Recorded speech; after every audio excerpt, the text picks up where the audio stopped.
नमस्ते, मैं Rakesh Khanna Sharekhan by BNP Paribas की तरफ से आप सबका कमोडिटी पॉडकास्ट में स्वागत करता हूं।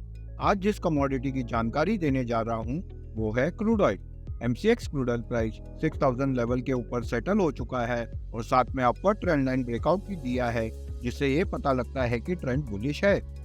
ऊपर में इंपॉर्टेंट रेजिस्टेंस 6375 लेवल पर है।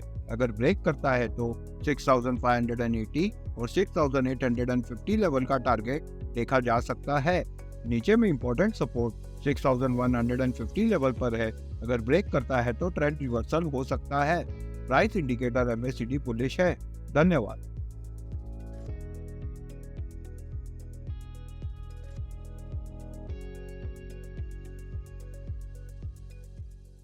Investment in securities market are subject to market risks.